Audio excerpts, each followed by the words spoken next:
Trojan horse in the Liberal omnibus budget is the Infrastructure Bank, which aims to privatize infrastructure and services. Internal documents reveal that representatives from the private corporations helped the Liberals set up this billion-dollar privatization bank. Liberals spent months working with private sector advisors preparing for a closed-door meeting at Toronto's Shangri-La Hotel. Of course. My question, can the Liberal minister define conflict of interest? The Honourable Parliamentary Secretary to the Minister of International Trade. The bank has decided to help attract private capital where it makes sense to new projects so that we can build more transformational infrastructure across Canada. The Infrastructure Bank, and let's be clear about that, is only $15 billion out of more than $180 billion transformational plan. The Infrastructure Bank will be an optional tool for our partners to use, should they do so. No municipality, province or territory will be forced to use the bank, nor will they be punished for doing so. Madam Speaker, this government takes counsel, it does not take orders. The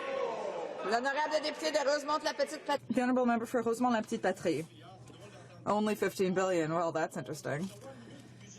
In its omnibus bill, the Liberals have created this infrastructure investment bank, and today we learned who's really pulling the strings of this enormous bank, which is like a huge trap for taxpayers. BlackRock is the largest private investment group in the world. BlackRock helped the government set up the bank. BlackRock advised the Liberal government about its public communications. BlackRock will be a client of the bank and will make profits off of it, huge profits. Is this bank for our communities, or is it for a privileged group of the government's buddies? Who is directing the state? Is it BlackRock? The Honourable Parliamentary Secretary. Madam Speaker, the bank aims to attract private funding for new projects so that we can build new transformational infrastructure all across Canada. The Infrastructure Bank, once again, represents $15 billion out of over $180 billion of our plan. The bank will be one of the tools that our governments can use, that our partners can use if they want. No municipality, province or territory will be forced to use the bank. It is simply one tool among many, and it has a clear goal of creating high-quality 21st century jobs. The Liberals are borrowing money and plan to funnel it to foreign billionaires to subsidize their profits. Now, make no mistake, that's what the Liberal Infrastructure Bank will be doing. Randall Bartlett, the chief economist for the Institute for Fiscal Studies and Democracy, has rightly asked, and I quote, "Why are we privatizing the returns for those assets when they would be going to the public sector?" Now, it's a great question, Madam Speaker. Can we get an answer from this Liberal government? The Honourable Parliamentary Secretary. The government wants to attract private capital, make no mistake, but to Canada so that we can build more infrastructures across this great country and create good jobs for the middle class. The Infrastructure Bank is $15 billion out of more than $180 billion transformational plan for the 21st century. The vast majority of our plan will be delivered through traditional infrastructure, funding models alongside our municipal, provincial and Indigenous partners. Madam Speaker, we're going to build Canada for the 21st century. We're going to use a lot of tools. The Infrastructure Bank is just one of them. The Honourable Member for Central Okanagan, Similkameen, Nicola.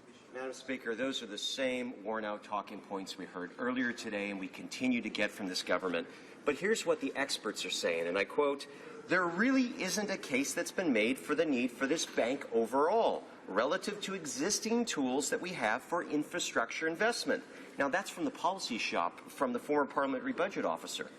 Why are the Liberals taking away $34 billion from communities across Canada to set up this unnecessary and unwanted new bureaucracy here in Ottawa?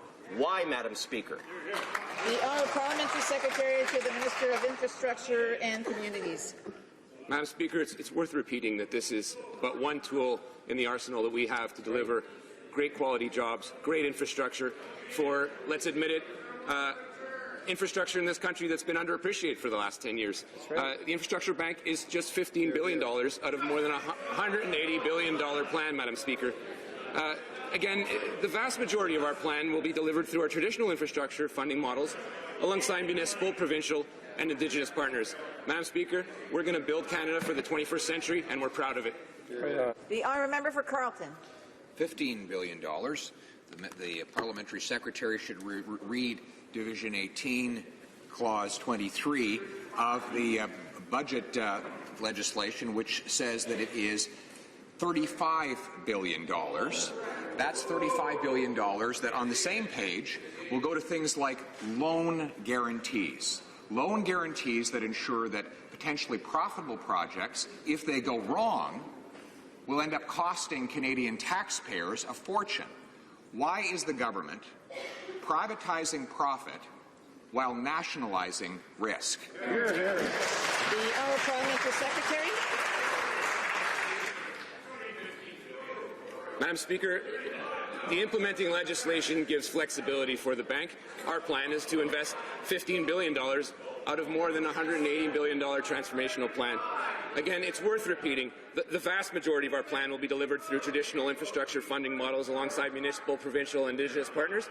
And where it makes sense, we're going to attract private capital for models that will serve citizens in a way that otherwise they wouldn't be served. Madam Speaker, this is a great idea. This is an opportunity to get leverage from the private sector, and we're going to do it all for Canadians to deliver a great infrastructure model for the 21st century. Right. The member for Carleton. Well, when the Liberals said in the election they were going to stop giving money to millionaires, they should have clarified they meant that's because they're giving it all to billionaires. In fact, we already knew about the Prime Minister's meetings with billionaires at Davos and at the Shangri-La Hotel, where he discussed the intimate details of this infrastructure bank. Today, Bill Curry of the Globe and Mail revealed the documents showing that the government has turned over control of the establishment of this bank to the same people who will profit from it. Now, there's nothing wrong with profit, but reward should go with risk. This infrastructure bank will put $35 billion of risk on Canadian taxpayers so insiders can make a profit. Why? The honourable member for Carleton. The honourable Parliamentary Secretary. Thank you, Madam Speaker. Madam Speaker, I'll tell you where we're delivering billions. We're delivering billions to families who need it the most. Families are seeking hard to join the middle class. With our family allocation, Madam Speaker, we have delivered through taxing the 1%. We've delivered billions into families that need it the most for school supplies, for food, and we're really proud of that record, and we will take that record to the next election. Thank you, Madam Speaker. There's a lot of heckling going on, and I remind members of the rules of the House that when one member is speaking, another one will not interrupt, and I would hope that you will extend that respect.